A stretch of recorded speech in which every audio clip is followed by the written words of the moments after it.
انتقال کر چکے تو کروٹ کروٹ جنتوں میں درجات کو بلند عطا فرما. یا اللہ میرے بولنے میں خاموش فرما. ہم سبھی کلمہ پڑھتے ہیں کہ لا الہ الا اللہ محمد رسول اللہ. آخر دعوانا.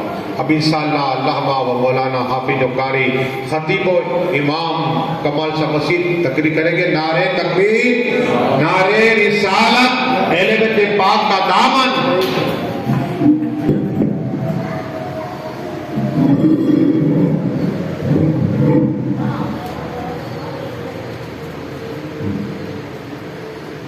الفاتحہ.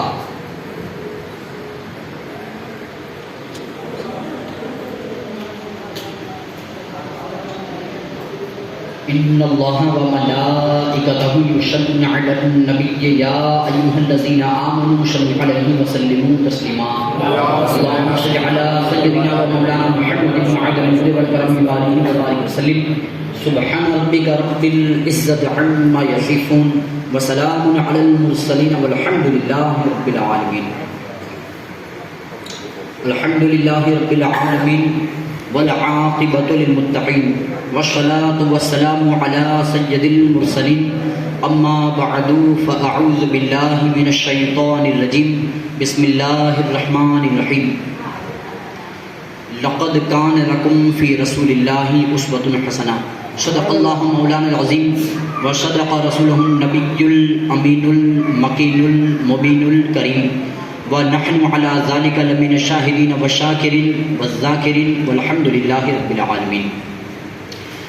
بعد توحید کے متوالوں، شمع رسالت کے پروانوں، غوث و خواجہ ورضا کے دیوانوں، اولیاء امت کے جانثاروں، شہدائے ملت کے طلبگاروں، انیس الغریبین، مراد المشتاقین، شفیع المذنبین، اکرم الاولین، افضل الآخرین، جان عالمین، طٰہٰ و یاسین، رحمت للعالمین، مصباح المقربین، سراج السالکین، راحت العاشقین، محبوب رب العالمین، احمد مجتبی محمد مصطفیٰ صلی اللہ تعالی علیہ وسلم کی بارگاہ بے کس پناہ میں غلامی کا ثبوت دیتے ہوئے بآواز بلند درود شریف کا نذرانہ پیش فرما لیں. اللہم صل علی سیدنا و مولانا محمد وعلی الجود والکرم وآلہ وبارک وسلم. قرآن عظیم کی مشہور اور معروف آیت کریمہ تلاوت کرنے کا شرف حاصل کیا، جس میں اللہ تبارک و تعالیٰ ارشاد فرماتا ہے لقد کان لکم فی رسول اللہ اسوۃ حسنہ. رسول اللہ صلی اللہ تعالیٰ علیہ وسلم کی زندگی ہمارے لیے بہترین نمونہ عمل ہے. مطلب یہ نکلا کہ زندگی گزارنی ہو تو کسی کے نقش قدم پر گزارنی چاہیے. کسی مرحلے میں اور کسی میدان میں آگے بڑھنا ہو تو کسی کامیاب کو دیکھنا چاہیے کہ وہ کس طرح سے کامیاب ہوا، اور پھر اس کی اداؤں کو اپنا لینا چاہیے، اور وہ ادائیں انسان کو کامیاب بنا دیتی. لوگ ہسٹری پڑھتے ہیں بڑے بڑوں کی تو اس سے پھر سبق حاصل کرتے ہیں کہ یہ فلاں اگر سائنٹسٹ ہوا ہے تو اس کے پیچھے یہ فلسفہ تھا اور اس کی یہ محنتیں تھیں. اگر یہ فلاں آدمی آج اس عہدے پر فائز ہے تو اس کے پیچھے اس کی اتنی محنتیں تھیں. اس طرح سے لوگ سیکھتے ہیں. اور دوسرا ذریعہ سیکھنے کا یہ کتابیں ہیں. لوگ کتابیں پڑھ کر کے آگے بڑھتے ہیں، اس میں جو کچھ لکھا ہے اس پر عمل کرتے ہیں، اور اس طرح سے پڑھ کر کے پھر آگے بڑھتے چلے جاتے ہیں. تو رسول اللہ صلی اللہ تعالیٰ علیہ وسلم اس روئے زمین پر ایک ایسی عظیم ہستی ہے کہ ہر ایک نے آپ کی زندگی سے سبق لیا اور وہ آگے بڑھتا چلا گیا. کسی سے میں نے یہ سنا تھا کہ گاندھی جی نے یوں کہا تھا کہ اگر امام حسین جیسا صبر اگر اور کسی کے اندر ہوتا تو سارے لوگ کامیاب ہو جاتے اور بغیر کچھ کیے ہوئے پورے دیش کو آزادی مل جاتی. کیوں؟ کہ امام حسین ذات کا نام ہے کہ جو اخلاق سے لبریز ہے، صبر کے وہ پیکر ہیں، بردباری آپ کے اندر ہے، علم آپ کے اندر ہے، اچھے اخلاق آپ کے اندر سمائے ہوئے ہیں. شیریں گفتگو آپ کی تھی کہ آپ کی گفتگو کوئی سنتا تو ان کی گردنیں نہیں ان کے دل جھک جاتے تھے، اتنے پاورفل تھے. اس لیے مثال دی کہ اگر امام حسین جیسا صبر اگر آ جاتا تو لوگ کامیاب ہو جاتے. تو یہ وہی بات ہو گئی کہ کسی کے نقش قدم کو اپنا لینا. تو کوئی یہ نقش قدم اپنا لیتا صبر کے میدان کا تو وہ کامیاب ہو جاتا. تو یہاں تو ہم بات کر رہے ہیں رسول اعظم کی، جو امام حسین اعظم کے نانا جان ہے، کہ ان کی کیا بات کریں کہ آپ ہر فیلڈ میں، ہر میدان میں یکتا روزگار نظر آتے ہیں. آپ صاحب قرآن ہیں، قرآن آپ پر نازل ہوا، قرآن خزانے سے لبریز ہے، اور جن کو یہ قرآن دیا گیا وہ شخصیت بڑی اونچی ہے. آج قرآن ہم تک پہنچا تو رسول اللہ کے ذریعے سے پہنچا، ان کے واسطے اور وسیلے سے پہنچا. کوئی نہیں جانتا تھا کہ یہ قرآن خزانہ کیا ہے، عربی لینگویج سے کوئی واقف نہیں تھا، اس کے رموز و اسرار اور اس کی حکمتوں سے کوئی آگاہ نہیں تھا کہ اس کے اندر کیا خزانہ چھپا ہوا ہے. حضور سے یہ آگے بڑھتا چلا گیا، صحابہ کرام نے لیا، پھر صحابہ کرام سے ہوتے ہوئے ہم تک پہنچا. تب ہم جان سکیں کہ اس آیت کا مطلب یہ ہوتا ہے. یہ آیت اس باب میں کام آتی ہے، یہ آیت سے یہ مسئلہ نکلتا ہے. یہ سب کو پتہ چلتا گیا. حضرت عبداللہ بن عباس بہت بڑے مفسر گزرے کہ آپ نے قرآن کی تفسیر بیان فرمائی. حسن بصری اس کے جانکار تھے، آپ نے اس کا ٹرانسلیٹ کیا. اس طرح سے دور آگے بڑھتا چلا گیا اور اس کے جانکار آئے، لوگوں نے عربی سے واقفیت حاصل کر لی اور اس کا ٹرانسلیٹ کیا، اس کی تفسیریں کی، اس کا خلاصہ کیا کہ یہ آیت کا ترجمہ اور اس کا یہ خلاصہ ہے. اس طرح سے پہنچتا چلا گیا. مگر یہ ساری چیزیں جو تیار ہوئی، سارے مسائل جو تیار ہوئے، ہے کس لیے؟ کہ ہمارے عمل کرنے کے لیے، کہ ہم اس پر عمل کریں اور اپنی زندگی کو کامیاب بنائیں. زندگی کامیاب بنے گی تو پھر قبر کی منزل بھی بہتر ہوگی، اور قبر کی منزل بہتر ہوگی تو پھر آخرت بھی بہتر ہوگی. اس طرح سے یوں کڑی جوائنٹ ہے کہ ایک طالب علم، ایک ودیارتھی اگر شروع سے اگر محنت کرے تو جتنے امتحان آتے جائیں گے اس میں وہ کامیابی حاصل کرتا چلا جائے گا. تو ہمیں سیکھنے کے لیے قرآن بھی اللہ نے عطا فرمایا، اور معلم کائنات، معلم قرآن، قرآن کو سکھانے والے رسول اعظم بھی عطا فرمائے کہ آپ ان کی اداؤں کو دیکھو تو آپ کامیاب ہو جاؤ گے. آپ قرآن کو پڑھو تو آپ کامیاب ہو جاؤ گے. ہر ایک میدان کے اندر کسی کو دیکھنا پڑتا ہے، تب ان کو دیکھ کر کے سمجھ میں آتا ہے کہ جب یہ کامیاب ہے، اگر ہم اس طرح کریں گے تو ہم بھی کامیاب ہو جائیں گے. دیکھو اگر عورتوں کو کامیابی حاصل کرنی ہے عبادت کے میدان میں تو انہیں حضرت فاطمہ زہرا طیبہ طاہرہ حضور کی لخت جگر کو دیکھنا ہوگا، اور ان کی ہسٹری، ان کی تاریخ پڑھنی ہوگی کہ ان کی زندگی کیسی تھی. جب ہم نے تاریخ اٹھائی تو پتا چلا کہ ہماری ماں کا علم یہ ہے عبادت کے میدان میں کہ وہ اس قدر عبادت کرتی تھی، حسنین کریمین کو سلا دیتی، ٹھنڈ کا زمانہ ہوتا، رات ہوتی، کام کاج سے فارغ ہو جاتی اور رات کو عبادت کے لیے کھڑی ہو جاتی. رات بھی چھوٹی پڑتی تھی، پھر آخر میں آپ کہتی کہ اے پروردگار عالم، تو نے یہ رات تو بنائی ہے عبادت کے لیے، ریاضت کے لیے، آرام کے لیے، مگر مجھے یہ رات کم پڑتی ہے. اپنی اس بندی کے لیے رات کو اتنا طویل، اتنا لمبا بنا کہ وہ دل کھول کر کے عبادت کرے. یہ حضرت فاطمہ کی عبادت کا علم تھا.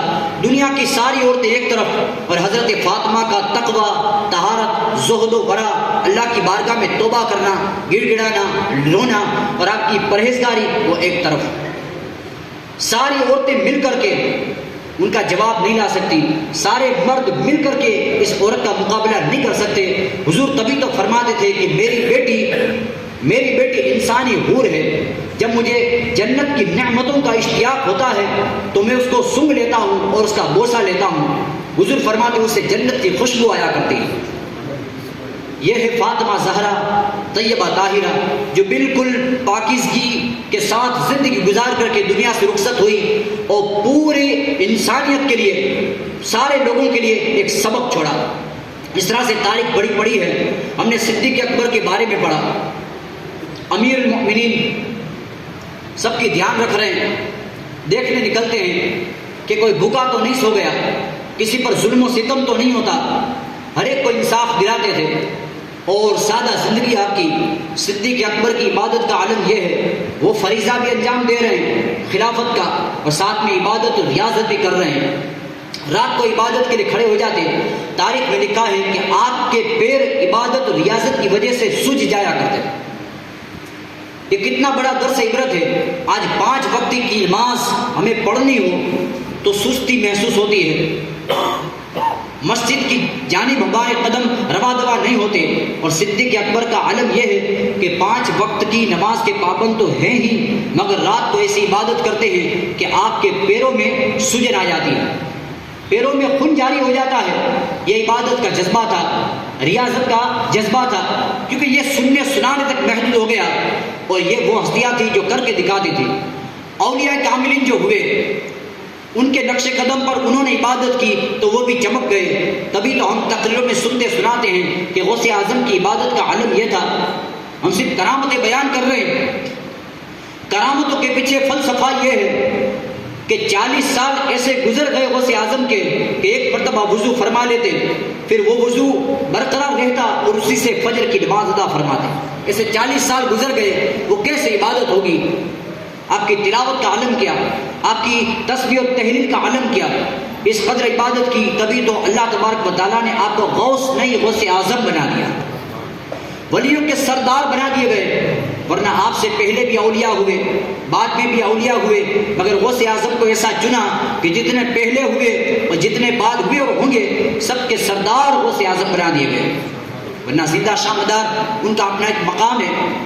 غوث اعظم سے پہلے ہوئے، تقریباً 500 سال کی عمر پائی، 500 سال کی عمر، اور دنیا کو کوئی خطہ ایسا نہیں کہ جہاں تشریف نہیں لے گئے، اور آپ نے عبادت و ریاضت تو ایسی کی کہ ان کی مثال بیان کرنے سے ہماری زبان قاصر ہے، مگر پھر بھی مرتبے میں غوث اعظم رضی اللہ تعالیٰ عنہ ایسے نکلے کہ آپ سب کے سردار ہو گئے، سب کے سردار۔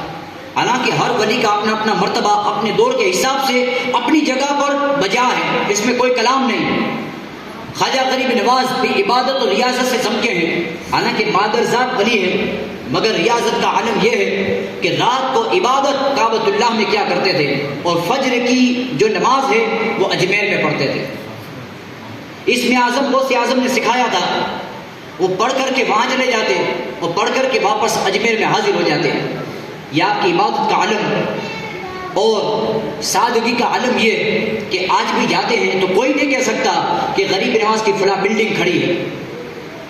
اس دور میں بھی ایسی سادگی کا علم تھا کہ خادم کہہ دیتا کہ اتنے لوگ کھانے کے لیے آئے ہیں اور کھانے کے لیے اتنے سامان کی ضرورت ہے، آپ مصلی اٹھاتے اور خادم سے کہتے کہ جتنی ضرورت ہے یہاں سے لے لو اور سب کو سیراب کر دو۔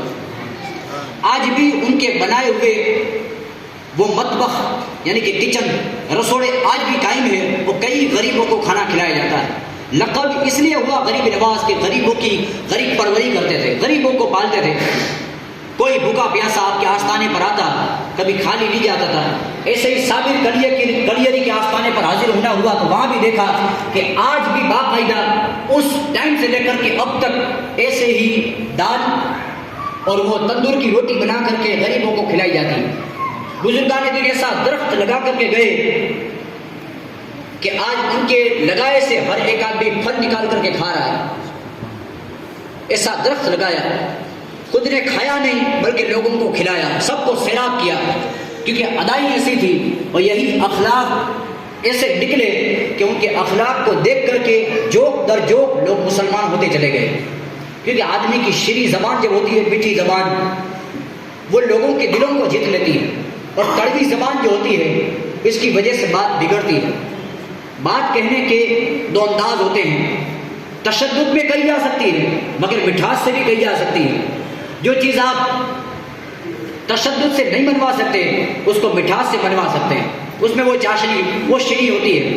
تبھی تو قرآن نے سکھایا ادعو الی سبیل ربک بالحکمت والموعظۃ الحسنہ، کہ لوگوں کو اگر بلانا ہے تو شیریں گفتگو سے بلاؤ، وہ تمہارے قریب آ جائے گی، اور تمہاری جو گفتگو ہے ان کے دل و دماغ میں اثر کر جائے گی۔ اس لیے لوگوں کو سنجیدگی سے اور مٹھاس سے سمجھاؤ تو لوگ سمجھ پائیں گے، اور ایسی بھاشا میں گفتگو کرو جس بھاشا میں وہ سمجھتے ہیں۔ کوئی ایسی ہارڈ بھی بات نہ ہو کہ ان کے سر سے گزر جائے۔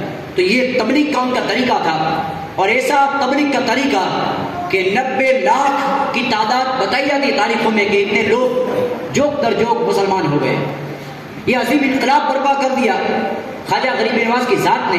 آج کوئی کسی کی بات ماننے کے لیے تیار نہیں، غصہ زنی کی نوبت آ جاتی ہے، وہاں غریب نواز ایسا ایک نمایاں کام انجام دیتے ہیں کہ تاریخ حیران ہے، تاریخ دا حیران ہے اس کو بیان کرنے سے کہ 90 لاکھ لوگ آپ کی بات مان کر کے مسلمان ہو گئے، وہ بھی کیسے کہ اڑیل راجپوت جس کو ہم دربار کہتے ہیں، اڑیل راجپوت جو کسی کی بات ماننے کے لیے تیار نہیں، پتھر دل تھے، ان کے دلوں کے اندر، ان کے دل کے اندر ایمان کی شمع کو روشن کر دیا، اور ان کے اندر سے کفر کو نکال کر کے ایمان کا جذبہ پیدا کر دیا، اور مسلمان ہونے پر ان کو آمادہ کر دیا۔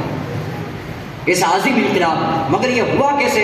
ان کے پیچھے اخلاق کام کر رہا تھا اور رسول اللہ کا طریقہ کام کر رہا تھا کہ میرے رسول اعظم مدینہ میں کس طرح سے سمجھاتے تھے، طائف کے بازاروں میں کیسے خدمت کرتے تھے، کیسے سمجھاتے تھے، مکہ کے اندر اگر کافروں کے اندر انقلاب آیا تو کیسے آیا، بس وہی ادا اپنا لی اور کامیاب ہو گئے کہ رسول اللہ صلی اللہ علیہ وسلم قرآن پڑھتے، کیونکہ یہ کی کتاب تھی جس نے انقلاب برپا کر دیا، قرآن پڑھتے تھے، بازاروں میں جا کے قرآن سناتے، وہ بھی عربی کے جانکار تھے، جب قرآن کی عربی سنتے تھے تو دل ہل جاتے تھے، لرزہ برندام ہو جاتے، کب کب تاری ہو جاتی کہ ہاں یہ کون سا قرآن ہے جو دلوں کو موہ لیتا ہے، دل جیت لیتا ہے اور سوچنے پر مجبور کرتا ہے کہ یہ کیسا کلام جو حکمت سے لبریز ہے۔ لوگ آتے، چند بار قرآن سنتے، حضور کے قدموں میں گرتے اور مسلمان ہو جاتے تھے۔ اس طرح سے مکہ سے اسلام اٹھا تھا، مدینہ پہنچا، طائف کے بازاروں میں پہنچا، یہاں تک کہ سبحان اللہ پوری دنیا میں اسلام آ گیا۔ یہ الگ بات ہے کہ لوگ فرقوں میں بٹ پڑے، مگر قرآن کا پیغام تو ایک ہی تھا کہ ایک اللہ کی عبادت کرو، اور یہ رسول اللہ اس کے پیارے بندے، اس کے رسول ہیں، ان کے فرامین کو مانو اور ان کے نقش قدم پر چلو تو کامیاب ہو جاؤ۔ ایک یہ فرمان تھا، جو لوگوں نے سمجھ لیا وہ اس پر چلے اور کامیاب ہو گئے۔ آج فہرست میں ان کو ہم اولیاء اللہ کہتے ہیں کہ وہ کامیاب ہو گئے، انہوں نے ان کو اپنا لیا۔ پھر یہ صدیق اکبر کہ جن کی عبادت کا عالم یہ کہ ان کے پیروں میں سوجن آ جاتی ہے، اور عبداللہ بن زبیر وہ بھی امیر المؤمنین رہے۔ عبداللہ بن زبیر کی عبادت کا عالم یہ کہ رات کو کھڑے ہو جاتے، آپ کے پاؤں میں سے خون کے فوارے جاری ہو جاتے، مگر کبھی عبادت اور ریاضت آپ نے نہیں چھوڑی۔ اس سے ہمیں سبق یہ ملتا ہے کہ 5 وقت کی نماز جو ہم پر اللہ نے فرض کی ہے اس کو پابندی کے ساتھ ادا کریں، اس کو جانے نہ دیں، کیونکہ اس میں کامیابی چھپی ہوئی ہے۔ فَإِذَا قَضَيْتُمُ الصَّلَاةَ فَاذْكُرُوا اللَّهَ، جب تم نماز پوری کر لو تو ذکر خدا کرو، وَاذْكُرُوا اللَّهَ كَثِيرًا لَعَلَّكُمْ تُفْلِحُونَ، اور اللہ کا ذکر کثرت سے کرو تاکہ تم فلاح پا جاؤ، تم کامیاب ہو جاؤ۔ مگر لوگ آنے کے لیے تیار نہیں، تمہارے سارے کام بن جائیں گے۔ میں اپنے سے بنا کر کے نہیں کہتا کہ کوئی عربی بناؤں دماغ کے اندر اور آپ کے سامنے رکھوں، وہی بات سناتا ہوں جو خدا نے کلام مجید میں نازل فرمائی ہے کہ آپ کی کامیابی کس میں ہے؟ آپ کی کامیابی اس میں ہے فَاذْكُرُونِي أَذْكُرْكُمْ وَاشْكُرُوا لِي وَلَا تَكْفُرُونَ، کہ تم میرا ذکر کرو، میں تمہارا چرچا کروں گا۔ تمہارا چرچا کیا ہے؟ کہ جب تم نے مجھے یاد کر لیا تو میں تمہیں اتنا فیمس کر دوں گا، اتنا پرکھیات کر دوں گا، اتنا مشہور و معروف کر دوں گا کہ لوگ گھر میں تمہارا نام لیں گے کہ فلاں ہے جو ایسا ذکر خدا کرتا ہے کہ ایسا ہم نے نہیں دیکھا۔ مولانا مست صاحب جن کا جام نگر میں مزار شریف ہے، میں اور حضرت دونوں کی تعریف لینے کے لیے گئے تھے، اتنے بڑے عبادت گزار کہ بیان کرنے والوں نے بیان کیا، لنڈی بازار میں کسائی مسجد میں عبادت اور ریاضت کرتے تھے اور غالباً وہی رہتے تھے۔ ایک دودھ والا گیا اور رات کے عالم میں حضرت نے منع کیا تھا کہ رات کو کبھی میرے پاس نہ آنا، مگر اس نے بات نہ سنی اور گیا حضرت کے پاس۔ جب اس نے دیکھا وہ منظر چھپ کر کے تو کیا دیکھا کہ حضرت کے جسم کا ہر پرزہ الگ تھا اور ہر پرزے سے آواز آتی تھی اللہ اللہ، ایک ایک ٹکڑا اللہ کہتا تھا۔ وہ سمجھا کہ حضرت اب دنیا میں نہیں رہے، دنیا میں اب نہیں رہے، ان کا انتقال ہو گیا۔ جب صبح کو دیکھا تو کیا دیکھا کہ مولانا مست سر سے لے کر پاؤں سے لے کر کے سر تک باحیات، ایک خرچ بھی نہیں ہے، ایک زخم بھی نہیں ہے، بالکل صحیح سلامت ہے۔ مگر حضرت کی طرف سے یہ چیز کہنا منع تھی، اس لیے آٹومیٹکلی اس کی زبان بند ہو گئی، وہ گنگا ہو گیا، وہ بول ہی نہیں سکا کہ حضرت کی عبادت کا عالم یہ ہے۔ تو جو سچے ہوتے ہیں وہ اپنی عبادت کو چھپاتے ہیں، وہ بتاتے نہیں کہ میں ایسا عبادت گزار ہوں۔ ایسے ہی دوسرے صوفی تاریخ میں گزرے غریب نواز کے خلیفہ ثانی حمید الدین ناگوری، ایک حمید الدین ناگوری دلی میں ہے جو آپ کے خلیفہ اول ہے، جن کی کچلی سے 32,000 فوج کو سیراب کیا گیا۔ آپ سوچو، عقل حیران ہے۔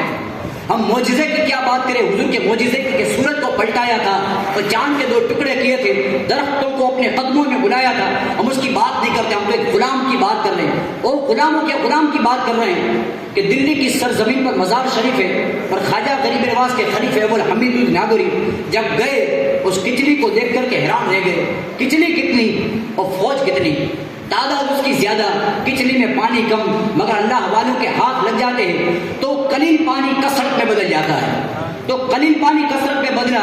خادم نے بتایا کہ حضرت یہ وہ کچلی ہے کہ ایک زمانے میں ایک جنگ ہوئی تھی، شمس الدین التمش کی فوج تھی جو پیاسی ہوئی تھی، حضرت کی اس فوج، حضرت نے اسی کچلی سے ان کو پانی پلایا، 32,000 فوج نے پانی پیا۔ سبحان اللہ، یہ اللہ والے ہوتے ہیں، مگر پیچھے عبادت و ریاضت کام کرتی ہے۔ ایسے حمید الدین ناگوری ثانی دوسرے، جن کو صوفی صاحب کہتے ہیں، فارسی میں مزار پہ لکھا تھا، صوفی وہ نہیں جو اپنے آپ کو ظاہر کرے، صوفی وہ ہے جو دنیا سے روپوش ہو جائے، اپنے آپ کو چھپا دے، ایک کمرے میں بند، کوئی اس کو پہچانے نہیں، دنیا اس کو جانے نہیں کہ یہ کیا ہے، کہ ہمارے بیچ میں رہ رہا تھا، چلتا تھا پھرتا تھا، آنکھوں کے سامنے سے گزرتا تھا، مگر پہچان نہیں سکے کہ یہ کیا ہے۔ آج اس کے پردہ فرمانے کا وقت آیا تو پتا چلا کہ یہ تو اللہ والا نکلا، یہ تو خدا رسیدہ نکلا، واصل بحق نکلا، کہ آج جان پائے کہ یہ کیا ہے۔ ایسا ہی حقیقت میں ایسا ایک واقعہ بن گیا، غریب سائیں ابھی راجستھان میں پردہ ہی فرمایا تھا کہ ان کا پہلا عرس شاید آیا تھا، اس کے بعد ہی میں وہاں پر پہنچا تھا اجمیر میں۔ خادم نے بتایا کہ ابھی ایک ہی عرس گیا اور ابھی حضرت نے پردہ فرمایا ہے، کہا کہ بیکانیر میں رہتے تھے اور ایک پولیس والے کے ساتھ گاڑی لے کر کے گزرے جہاں پر آپ کا مزار ہے، کہا اس جگہ سے گزرے اور وہ جگہ ان کو پسند آ گئی، کہا کہ یہ جگہ میں خریدنا چاہتا ہوں، مجھے چاہیے۔ دماغ میں ان کے یہ چل رہا تھا کہ اللہ کی جانب سے یہی پردہ فرماؤں گا، کیونکہ وہ پہلے سے جانتے تھے۔ گئے تلاش کرنے کے لیے، یہ زمین کس کی ہے؟ کہا فلاں کی ہے۔ کہا یہ زمین مجھے چاہیے۔ جس کی زمین تھی وہ بولا کہ حضور والا میں بڑا غریب آدمی ہوں، میرے پاس کچھ بھی نہیں، میری جو بیٹیاں ہیں وہ گھر کام کرتی ہے اور اسی سے ہمارے گھر کا گزارا چلتا ہے، زمین ہے میری مگر گروی پڑی ہے، چھڑاؤں کیسے، اتنے پیسے بھی میرے پاس نہیں ہیں۔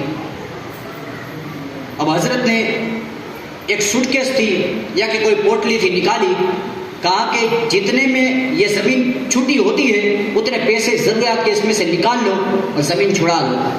یہ حقیقت بن چکی ہے اور اس کو زیادہ عرصہ نہیں گزرا، لاک ڈاؤن سے پہلے کی بھی بات کر رہا ہوں، 4 سال ہوئے، یہ رفیق بھائی بھی غالباً ہمارے ساتھ میں تھے، 4 سال ہوئے۔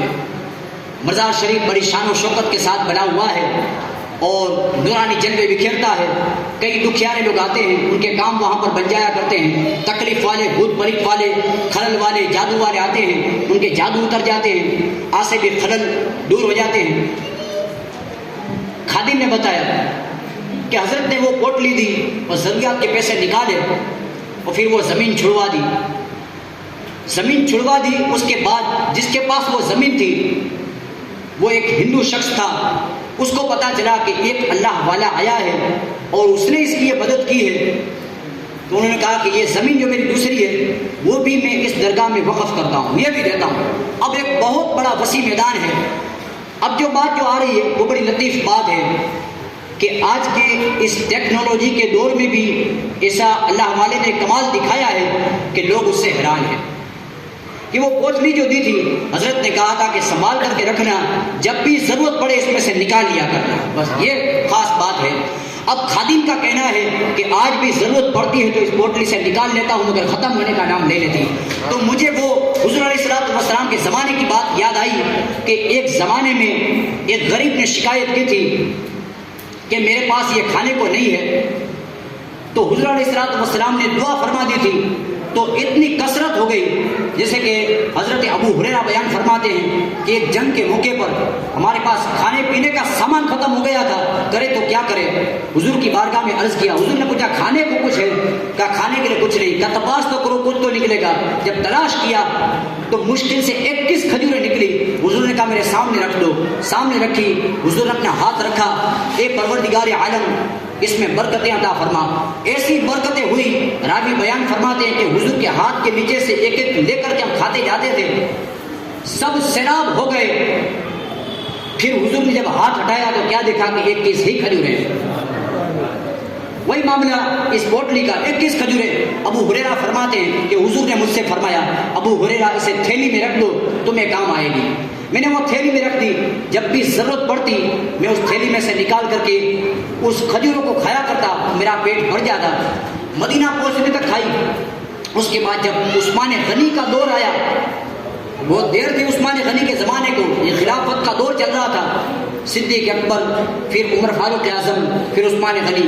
ابو ہریرہ بیان فرماتے ہیں کہ عثمان غنی کا دور آیا، تب میں نے اس میں دیکھ لیا اس تھیلی کے اندر کہ ختم کیوں نہیں ہوتی، آخر کیا بات ہے؟ جانتے تو تھے کہ حضور کی دعائیں ہیں، مگر جب دیکھ لی بس ایک سبب یہ بن گیا، جب دیکھی تو عثمان غنی کے دور میں وہ ختم ہو گئی۔ ایسے ہی غوث اعظم نے دعا دی تھی، ایک آدمی آیا، کہا کہ تکلیف ہے گھر میں کھانے پینے کی، کروں تو کیا کروں؟ آپ نے ایک مٹھی بھری گیہوں کی اور اس کو دے دی، کہا یہ لے جاؤ، رکھ لیا اس کے اندر، اور اس کی بیوی پیسواتی رہتی اور گھر والے کھایا کرتے، مہمان بھی کھاتے۔ ایک دن اس کے دماغ میں یہ بات آئی کہ چلو دیکھوں تو صحیح کہ آخر ختم کیوں نہیں ہوتا، جب دیکھا تو وہ ختم تھا۔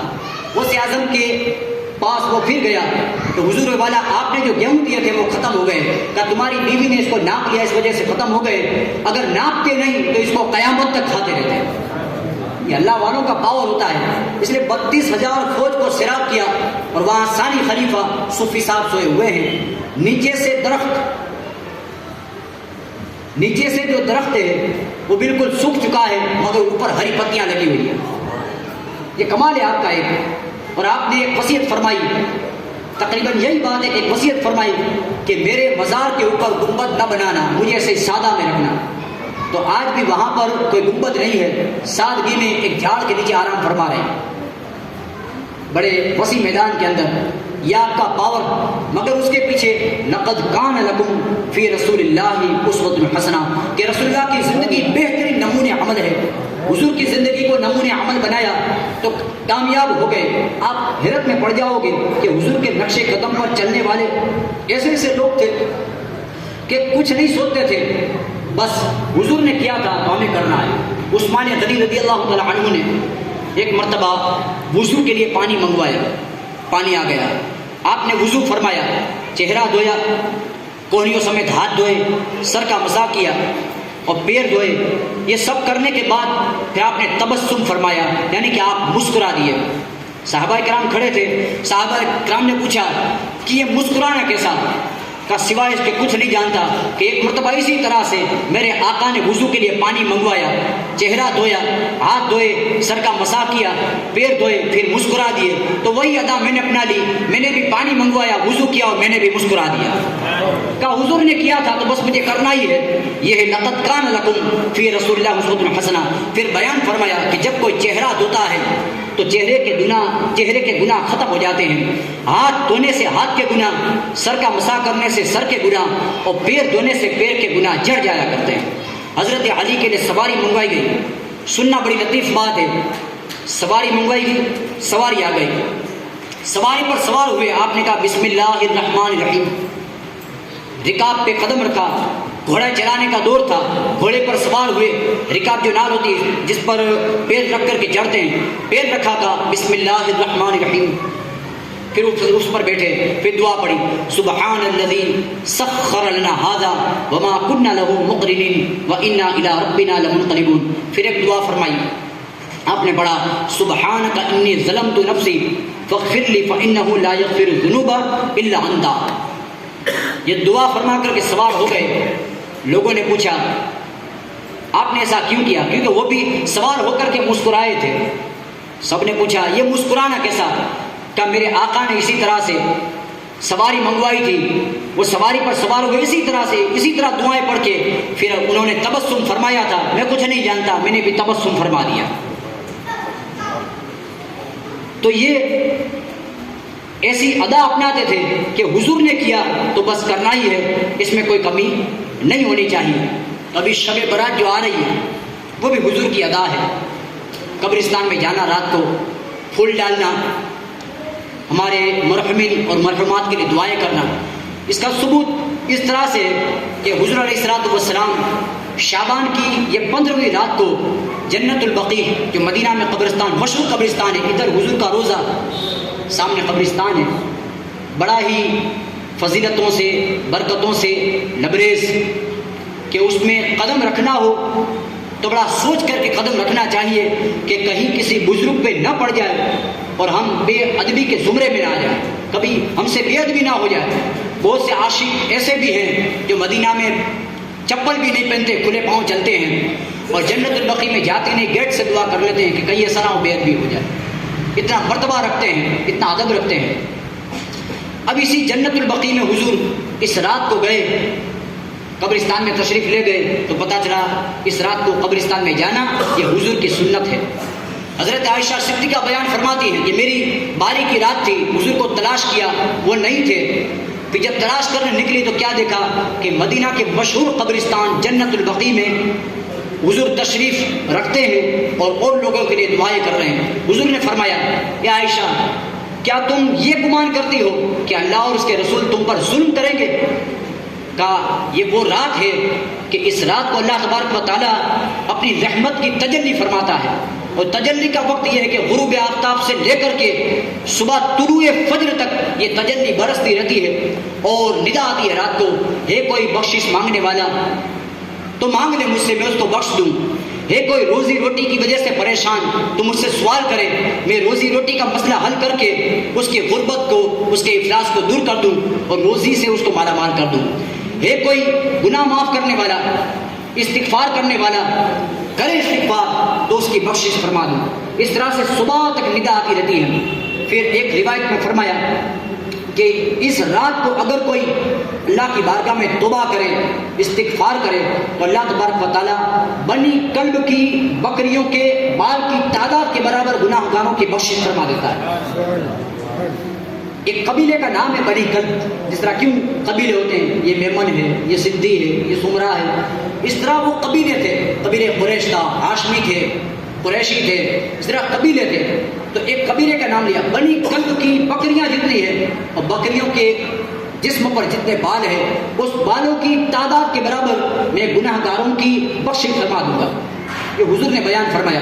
انسانوں کو چاہیے کہ اس رات قبرستان میں جائے تاکہ اللہ بخشش فرما دے۔ اور حضرت عائشہ صدیقہ بیان فرماتی ہے کہ حضور نے بیان فرمایا کہ اس سال جو بچہ پیدا ہونے والا ہوتا ہے وہ اس رات میں لکھا جاتا ہے۔ اسی میں بجٹ پار پڑ رہا ہے کہ اس سال جو بچہ پیدا ہونے والا ہوتا ہے وہ اسی رات میں لکھا جاتا ہے۔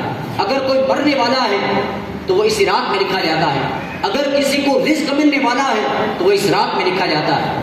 سوچو اس رات کی فضیلتیں اور برکتیں کتنی ہیں۔ آپ نے جنگ احد میں جو لوگ شہید ہو گئے تھے آپ نے ان کے لیے دعا فرمائی، پتہ چلا کہ دعا فرمانا یہ حضور کی سنت، قبرستان میں جانا یہ حضور کی سنت۔ اب یہ پھول ڈالنا کیا ہے؟ پھول کا جو خرچہ کر رہے ہیں، پھول ڈالتے ہیں، کیا اس کا بھی کوئی حدیث میں ثبوت ہے یا نہیں، یا ہم نے اپنے سے بنا لیا؟ اس کا ثبوت دیکھو، یہ ہے کہ حضور علیہ الصلوۃ والسلام ایک مرتبہ ایک قبرستان سے گزرے، آپ نے قبر پر نگاہ ڈالی، پتہ چلا کہ صاحب قبر پر عذاب ہو رہا ہے۔ آپ کو پتہ چلا کہ یہ پیشاب کے چھینٹوں سے بچتا نہیں تھا، اس وجہ سے اس پر عذاب ہو رہا ہے۔ آپ نے درخت کی ایک شاخ توڑی، ہری تھی، اس کی قبر پر لگا دی تاکہ جب تک یہ ہری رہے گی، ذکر خدا کرتی رہے گی، اس کے عذاب میں تخفیف ہوتی رہے گی، یعنی اس کا عذاب کم ہوتا رہے گا۔ دوسرے پر نظر ڈالی، پتہ چلا کہ یہ غیبت کیا کرتا تھا، چگلیاں کیا کرتا تھا، اور غیبت کرنے کی وجہ سے اس پر عذاب ہو رہا ہے۔ آپ نے درخت کی ایک شاخ توڑی اور اس پر لگا دی کہ جب تک ہری رہے گی اس کے عذاب میں کمی ہوتی رہے گی۔ پتہ چلا کہ پھول ڈالنا یہ بھی حضور کی سنت ہے۔ اس درخت کی شاخ لگانے سے پتہ چلا، تو جب وہ پتیاں ہری ہوتی ہے تو وہ پتیاں بھی تسبیح پڑھتی ہے۔ قرآن میں آیا سبح للہ ما فی السماوات و ما فی الارض، زمین اور آسمان کی ہر شے اور اس میں جو کچھ ہے سب اللہ کی تسبیح بیان فرماتی ہے، مگر ہم اس کی تسبیح کو نہیں سن سکتے۔ اور ٹیبل میں کوئی آواز بھی آ رہی ہے، دروازہ کھولتے ہیں، دروازہ کھولنے میں جو آواز آئی، کڑیوں میں جو آواز ہے، کڑی لگانے میں، تو پتہ چلا کہ ہر شے میں ذکر خدا چھپا ہوا ہے، مگر ہم اس کو سمجھ نہیں سکتے۔ قرآن کی اس آیت سے ثابت ہے سبح للہ ما فی السماوات و ما فی الارض، اللہ ہی کی تسبیح بیان کرتی ہے ہر شے جو زمین اور آسمان میں، زمین اور آسمان میں جو کچھ ہے اس کی تسبیح بیان کر رہی ہے۔ تو پتہ چلا کہ اگر عبادت کے میدان میں قدم رکھنا ہے اور کس طرح سے عبادت کرنی، تو ہمیں اپنے اوپر کے بزرگوں کو دیکھنا ہوگا کہ وہ کس طرح سے عبادت اور ریاضت کر کے گئے، اس کا ڈھنگ کیا ہے۔ اس پر ایک کتاب شیخ صحابی سہروردی نے لکھ دی، موارث المعارف، عبادت کیسے کرنی، ٹائم لکھتے اس کے، عبادت کرنے کے اوقات کیا ہے، رات کو کس قدر جاگنا، کس قدر نوافل کی کثرت کرنا، کس طرح سے عبادت کرنا، یہ سارا کا سارا اس تصوف کی کتاب میں بیان فرما دیا۔ ایسے لوگوں کی ایسی عبادت تھی، اللہ تبارک و تعالیٰ کی ذات اتنی بلند ترین ہے کہ اگر وہ چاہے تو بڑے سے بڑے عالم کو ایک گناہ کی وجہ سے جہنم میں ڈال دے، اور اگر وہ چاہے تو ایک نیکی کے سبب میں اس کو جنت میں ڈال دے، بھلے کتنا ہی بڑا گنہگار ہو۔ اس کی جو رحمتیں ہیں وہ بہت وسیع ہے، مگر بندے کو چاہیے کہ اس کی رحمتوں کو لینے کی وہ کوشش کرے۔ وہ کوشش ہی نہیں کرے گا تو کچھ نہیں پائے گا۔ حدیث پاک میں ہے من جدہ وجدہ، جو کوشش کرے گا وہ پائے گا۔ آپ نے کوشش نہیں کی اس عبادت کے میدان میں، آپ نے قرآن پڑھا نہیں، نہ قرآن پڑھنا سیکھا، تو پھر آپ کامیاب کیسے ہو سکتے ہیں؟ دنیاوی معاملات میں انسان کامیاب ہونے کے لیے کیا سے کیا کرتا ہے،